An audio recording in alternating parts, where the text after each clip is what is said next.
दुनिया की सियासत में बाज सवाल ऐसे होते हैं कि जिनका जवाब किसी पार्लियामान, किसी जंगी हेडक्वार्टर या किसी सुपर पावर के पास भी नहीं होता, क्योंकि उनका फैसला इंसान नहीं बल्कि जुग्राफिया करता है। आबना हरमुज भी एक ऐसा ही सवाल है। गुज़श्ता कई दहाइयों से दुनिया ने ईरान पे पाबंदियां लगाई, उसे सिफारती तौर पर तनहा करने की कोशिश की, उसके खिलाफ फौजी इत्तेहाद बनाए, बहरी बेड़े तैनात किए, लेकिन एक हकीकत तब्दील नहीं हो सकी। खलीज फारिस का दरवाजा आज भी उसी जगह है जहां हजारों साल पहले था, और उस दरवाजे की एक समत ईरान है। यही वो हकीकत है जिसने हर जंग, हर बहरान और हर अमरीकी बहरी बेड़े के बावजूद आबना हरमुज को दुनिया की सबसे अहम समुद्री गुजरगाह बनाए रखा। जब भी ईरान अमेरिका के दरमियान कशीदगी बढ़ी, दुनिया का पहला सवाल यही उठा कि क्या ईरान आबना हरमुज बंद कर देगा। लेकिन असल सवाल उससे कहीं ज्यादा बड़ा है। सवाल ये नहीं था कि ईरान उसे बंद कर सकता है या नहीं, सवाल ये था कि अगर एक दिन दुनिया ये फैसला कर ले कि उसे आबना हरमुज पे इन्हसार खत्म करना है, तो क्या ऐसा मुमकिन है? क्या कोई वाकई ऐसा रास्ता मौजूद है जो इस पूरी गुजरगाह को गैर जरूरी बना दे, या फिर दुनिया जितनी भी कोशिश कर ले, आखिरकार उसे इसी दरवाजे से गुजरना पड़ेगा? खलीज फारिस में मौजूद तमाम बड़े ऑयल टैंकर जो हैं, उनको इसी रास्ते से गुजरना पड़ता है। Saudi Arab, UAE, Qatar, Kuwait, Iraq, Bahrain और खुद ईरान, सबकी बहरी बरामदात किसी न किसी मरहले पे इसी आबी गुजरगाह से गुजरती है। दुनिया में समुद्र के जरिए तजारत के कई रास्ते हैं, लेकिन उनमें से कोई भी ऐसा नहीं जहां इतनी बड़ी मिकदार में तवानाई रोजाना एक ही तंग रास्ते से गुजरती हो। आप सब पर सलामती हो, मैं यासिर रशीद हूं और आप देख रहे हैं यासिर रशीद ऑफिशियल। नाज़रीन, रोजाना तकरीबन 2 करोड़ बैरल या उससे भी ज्यादा खाम तेल और पेट्रोलियम मसनूआत इस रास्ते से गुजरती हैं, दुनिया के मुख्तलिफ हिस्सों में जाती हैं। माया कुदरती गैस, एलएनजी, उसकी एक बहुत बड़ी मिकदार यही रास्ता इख्तियार करती है। सिर्फ कतर ही आलमी एलएनजी बरामदात में सबसे बड़े ममालिक में शामिल है, और उसकी तकरीबन तमाम बहरी बरामदात आबना हरमुज से गुजरती हैं। इसका मतलब क्या हुआ? अगर इस रास्ते में चंद दिन के लिए रुकावट पैदा हो, तो उसका असर सिर्फ तेल की कीमतों तक नहीं रहेगा, बल्कि बिजली पैदा करने वाले ममालिक, सनतें, खाद बनाने वाले कारखाने, शिपिंग कंपनीज, इंश्योरेंस मार्केट, आलमी स्टॉक एक्सचेंज, सब जद में आएंगे। और अब दुनिया ये समझ चुकी, तो जब अब समझ लिया है, तो मुस्तकबिल में खतरा है, तो मुस्तकबिल के लिए क्या हो सकता है? आबना हरमुज सिर्फ ईरान के लिए अहम है, ये एक सवाल है, लेकिन इसका जवाब इसके बरक्स है। वो अपनी बरामदात इससे जरूर करता है, लेकिन इससे कहीं ज्यादा इन्हसार उसके अरब हमसायों का है। Saudi Arab, Qatar, Kuwait, Iraq, Bahrain, UAE, उनकी मईशत का बड़ा हिस्सा इसके ऊपर डिपेंडेंट है। यही वजह है कि हर बहरान के दौरान अरब ममालिक की नजरें सिर्फ वाशिंगटन या तेहरान पे नहीं होती, बल्कि आलमी बहरी सलामती के रास्तों पर भी होती हैं, उनकी सलामती पे भी होती हैं। तो दिलचस्प सवाल यह है कि अगर आबनाए हरमुज इतनी अहम है, तो क्या अमेरिका उसे अपने कंट्रोल में नहीं ले सकता? आखिर उसके पास दुनिया की सबसे ताकतवर बहरिया है, उसके तैयारा बरदार जहाज है, जदीद आबदोजें हैं, फजाई ताकत है, फिर भी वो इस मसले को हमेशा तहफ़्फ़ुज़ के ज़ाविये से क्यों देखता है, कब्ज़े के ज़ाविये से क्यों नहीं? उसकी वजह जोग्राफिया। आबनाए हरमुज़ किसी खुले समंदर का नाम नहीं। तंग समुद्री गुज़रगाह, जिसके एक किनारे पे ईरान, दूसरे पर ओमान और उसका मसनदम जज़ीरा नुमा। बैनुल-अक़वामी जहाज़रानी के लिए मखसूस रास्ते भी महदूद चौड़ाई रखे हुए। बड़े तेल बर्दार जहाज़ एक मुकर्रर राहदारी से गुज़रते हुए, क्योंकि उससे हट के पानी की गहराई, बहरी नक्शे और नेविगेशन के मसाइल आ जाते हैं। इसका मतलब क्या? कि दुनिया की जदीद तरीन बहरी ताकत भी इस रास्ते को ईरान से दूर ले जाकर कहीं और मुंतकिल नहीं कर सकती। अमेरिका समुद्र में मौजूद हो सकता है, जंगी जहाज तैनात कर सकता है, फज़ाई निगरानी कर सकता है, बारूदी सुरंगें साफ कर सकता है, बहरी काफ़िलों को तहफ़्फ़ुज़ दे सकता है, लेकिन वो इस हकीकत को तब्दील नहीं कर सकता कि जहाज़ों का गुज़रना इसी तंग रास्ते से है, जिसके करीब ईरान की साहिली पट्टी सैकड़ों किलोमीटर तक है। इसीलिए जब भी आपने हरमुज़ का बहरान बहरान पैदा हुआ, किसी ने ये नहीं कहा कि इस रास्ते को कहीं और मुंतकिल कर दें, कोई और नया रास्ता निकाल लें। गुफ्तगू हमेशा इस बात पे हुई कि इस रास्ते को महफूज कैसे रखें। ये फ़र्क बहुत अहम। दुनिया आज तक हरमुज़ का मुतबादिल तलाश नहीं कर सकी, सिर्फ उस पे इन्हसार कम करने की कोशिश करती रही। लेकिन सवाल ये कि वो मंसूबे आखिर हैं क्या? क्या वाकई सहरा का सीना चीर के एक नई नहर निकाली जा सकती है? क्या बुहेरा या हमर तक नई आबी गुजरगाह बन सकती है?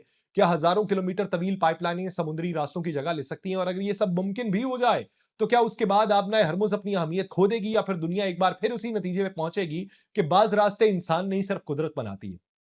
अगर खलीजी ममालिक वाकई आपने हरमुज पे इन्हिसार कम करना चाहते हैं, तो सबसे पहले यह देखना होगा कि आज उनके पास मुतबादिल ऑप्शंस क्या है। अक्सर लोगों का ख्याल है कि शायद अरब ममालिक ने पहले ही ऐसे रास्ते बना लिए हों जिनके जरिए वो ईरान के करीब से गुजरे बगैर अपना तेल दुनिया तक पहुंचा सकते हों। लेकिन जब नक्शा सामने रख के एक मुल्क का जायजा लें, तो मालूम होता है कि हकीकत इस तस्वुर से बहुत मुख्तलिफ है। सबसे पहले आप सऊदीया को देख लें, क्योंकि खलीज में सबसे बड़ी मईशत और दुनिया के बड़े तेल बरामद कुनिंदगान में उसका शुमार है। अगर कोई मुल्क आबना हरमुज के मुतबादिल पे सबसे ज्यादा सरमाया खर्च कर चुका है, तो वो सऊदी अरब है। बरसों पहले रियाद ने यह समझ लिया था कि सिर्फ एक समुद्री रास्ते पे इन्हसार मुस्तकबिल में खतरनाक साबित होगा, इसलिए उसने मशरकी सूबे के तेल के जखायर को मगरबी साहिल से जोड़ने का मंसूबा बनाया।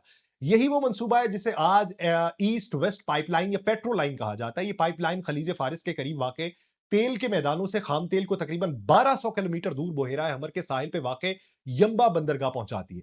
बज़ाहिर मंसूबा बहुत बड़ा हल है, लेकिन जब इसकी सलाहियत का जायजा लें तो तस्वीर बदल जाती है। सऊदी अरब बाज़ दिनों में 1 करोड़ बैरल से ज्यादा तेल पैदा करता है। ईस्ट वेस्ट पाइपलाइन की गुंजाइश बड़ी जरूर है, मगर यह मुल्क की पूरी बरामदात को मुस्तकिल बुनियादों पर अपने अंदर नहीं समो सकती। उसके अलावा अगर किसी जंग के दौरान बुहेरा अहमर भी गैर महफूज हो जाए, जैसा कि अब दिखाई देता है, तो यमन में हूतियों की कार्रवाइयों के बाद कई मरतबा देखने में आया, तो फिर यही मुतबादिल रास्ता भी दबाव का शिकार होता है। इसका मतलब है कि सऊदी अरब ने खतरा जरूर कम किया, लेकिन उसे मुकम्मल तौर पर खत्म नहीं किया। अब यूएई का मंजरनामा ले लें। अबू धाबी ने भी बरसों पहले एक अहम फैसला किया था। उसने हबशान से फुजैरा तक एक बड़ी खाम तेल पाइपलाइन तामीर की। फुजैरा की सबसे बड़ी अहमियत यह है कि यह खलीज ओमान के साहिल पे है। यहां से निकलने वाले जहाजों को आबनाए हरमुज से गुजरने की जरूरत नहीं पड़ती। यही वजह है कि आज फुजैरा दुनिया के अहम तरीन ऑयल स्टोरेज और बंकरिंग मराकज के अंदर शुमार होता है। लेकिन वहां भी वही मसला है, उस पाइपलाइन की गुंजाइश यूएई के मुकम्मल बरामदात के लिए काफी नहीं है। मजीद ये कि दुबई, शारजा, रासुल खैमा और दीगर रियासतों की समुद्री सरगर्मियां अब भी खित्ते की मजमूई बहरी सलामती से जुड़ी हुई। इसलिए फुजैरा एक ऑल्टरनेटिव तो है, लेकिन मुकम्मल ऑल्टरनेटिव नहीं। उसके बाद कतर का मामला ले लें, वो सबसे ज्यादा पेचीदा है। दुनिया में माया कुदरती गैस की तजारत का जिक्र हो और कतर का नाम ना आए, ऐसा मुमकिन नहीं। कतर की दौलत का सबसे बड़ा जरिया शिमाली गैस फील्ड है, जो दुनिया के सबसे बड़े कुदरती गैस के जखायर में है। लेकिन एक हकीकत ऐसी है जो दोहा की पूरी तवानाई की हिकमत अमली को आबनाए हरमुज से बांध के रखती है। कतर एक जजीरा नुमा है, उसकी तकरीबन तमाम एलएनजी बरामदात बहरी जहाजों के जरिए होती है और वो जहाज लाजिमन आबनाए हरमुज से गुजरते हैं। आज तक कतर के पास कोई ऐसी पाइपलाइन मौजूद नहीं जो उस गैस को किसी दूसरे समंदर तक ले जा सके। माजी में मुख्तलिफ मंसूबे जेर गौर आए, लेकिन सियासी इख्तलाफात, इलाकाई कशीदगी और भारी लागत ने उन्हें अमली शक्ल इख्तियार नहीं करने दी। यही वजह है कि हरमुज के ऊपर उन्हें भी डिपेंडेंट होना पड़ता है। फिर आप कुवैत की सूरत हाल को ले लें, वो भी तकरीबन उसी जैसी है। उसकी तमाम बड़ी तेल बरामदात खलीज फारिस के साहिल से होती है। ना उसके पास कोई ऐसी बैन अवी पाइपलाइन मौजूद है जो बुहेरा हमर तक पहुंचती हो, ना ही ऐसा मुतबादिल बंदरगाही निजाम है जो आबनाए हरमुज से आजाद हो। इराक की हालत भी आसान नहीं है, अगरचे इराक के पास तुर्की की समत जाने वाली पाइपलाइन मौजूद है, लेकिन उसकी सलाहियत भी महदूद है और माजी में कई मरतबा सलामती के मसाइल रहे, तकरीबकारी के रहे, सियासी तनाज़ात की वजह से उसमें रुकावटें देखने में आती रही। इराक की जनूबी बंदरगाहों से होने वाली ज्यादातर बरामदात आज भी खलीज फारिस के जरिए ही दुनिया तक पहुंचती है। फिर आप बहरेन को देख लें। बहरेन का हजम निस्बतन छोटा है, लेकिन उसकी मईशत भी समुद्री रास्तों से जुड़ी हुई है।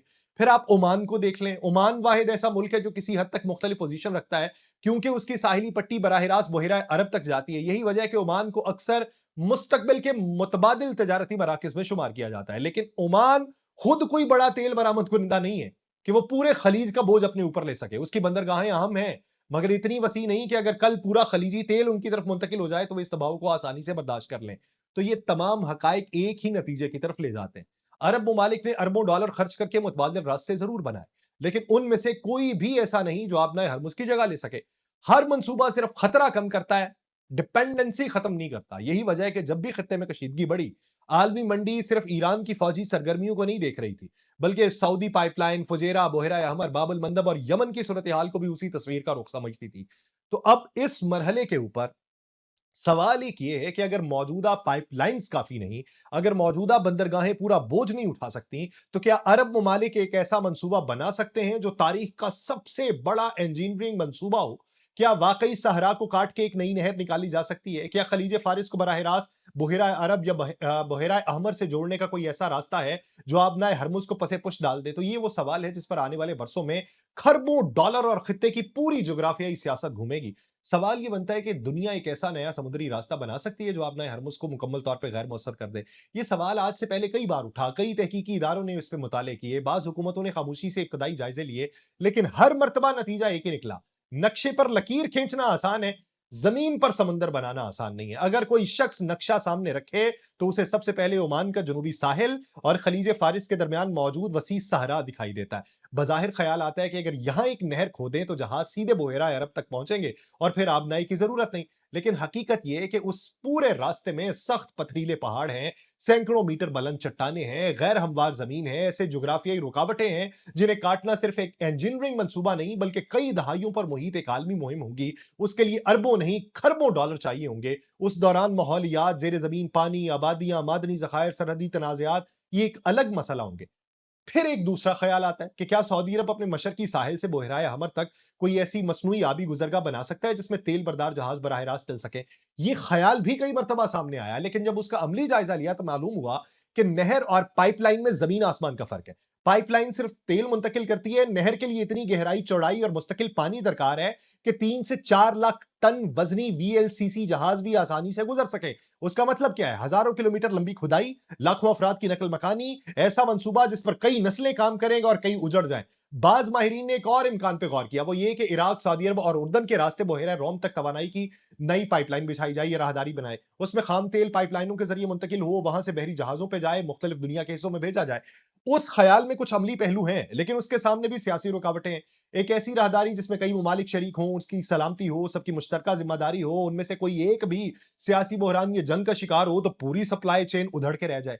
यही जो है वो फिर चीन का किरदार भी सामने आता है। चीन बरसों से अपनी तवानाई की सलामती के लिए मुख्तलिफ जमीनी राहदारियों पर सरमायाकारी कर रहा है। पाकिस्तान में गवादर बंदरगाह, वस्ती एशिया की पाइपलाइन, रूस के साथ तवानाई के मुआहदे, म्यांमार के रास्ते बनने वाली राहदारी। चीन जानता है कि अगर कभी आबनाए हरमुज तवील अरसे के लिए गैर महफूज हुई तो सिर्फ अरब ममालिक नहीं बल्कि एशिया की बड़ी मईशतें मुतासिर होंगी। इसलिए बीजिंग मुतबादिल जराए बढ़ा रहा है, लेकिन वो भी अभी तक हरमुज का मुतबादिल पैदा नहीं कर सका। भारत, जापान, जनूबी कोरिया, यूरोप इसी मसले से दो चार है। उनके लिए असल चैलेंज सिर्फ तेल खरीदना नहीं, उसकी महफूज तरसील है। अगर एक जहाज को हरमुज से गुजरने की बजाय हजारों किलोमीटर लंबा मुतबादिल रास्ता इख्तियार करना पड़े तो सिर्फ ईंधन का खर्च नहीं बढ़ता, इंश्योरेंस, अमले की लागत, वक्त, आलमी मंडी, कीमतें तब्दील हो जाती हैं। इसलिए कभी कभी सिर्फ एक धमकी भी तेल की कीमतों में कई डॉलर का इजाफा करती है, चाहे आबना हरमुज अमली तौर पर बंद हुई ना हो।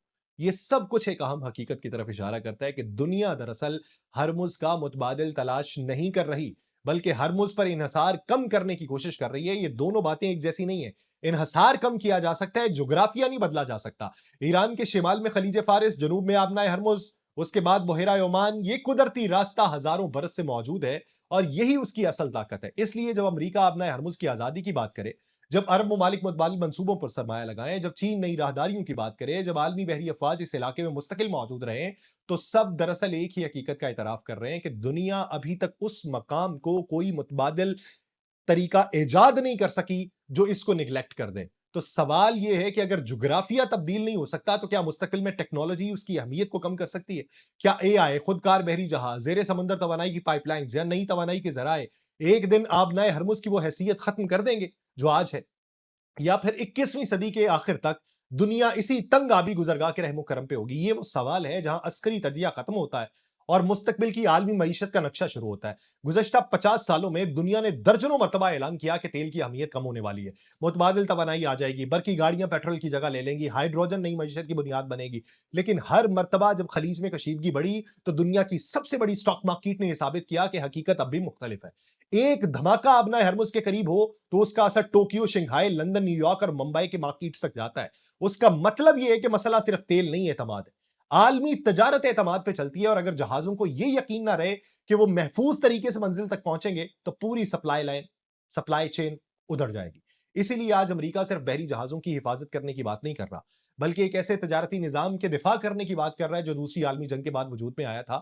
उस निजाम की बुनियाद यह थी कि दुनिया के समंदर सबके लिए खुले रहेंगे, बैनुल अक़वामी बहरी रास्ते किसी एक रियासत के रहमो करम पर नहीं होंगे, तजारत को जंग से अलग रखा जाएगा। लेकिन ईरान का मौक़िफ़ मुख्तलिफ है। तेहरान ये कहता है कि अगर उसकी कौमी सलामती को खतरा हुआ तो वो अपने साहिलों के सामने मौजूद समंदर को भी अपनी दिफाई लाइन बना के रखेगा। यही वो इख्तलाफ है जिसने आबना हरमुज को एक बहरी रास्ता नहीं, एक मुस्तकिल सियासी तनाज़ा बनाया है।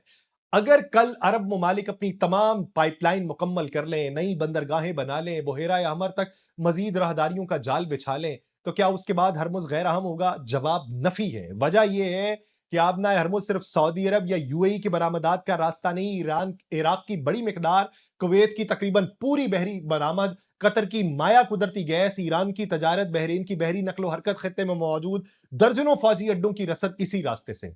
अगर कुछ ममालिक मुतबादिल रास्ते हासिल भी कर लें, तब भी पूरा खित्ता इससे आजाद नहीं होगा। और कतर इसकी सबसे बड़ी मिसाल है कि दुनिया में सबसे बड़ा माया कुदरती गैस का बरामद कुनिंदगान होने के बावजूद भी जमीनी मुतबादिल रास्ता नहीं रख सका।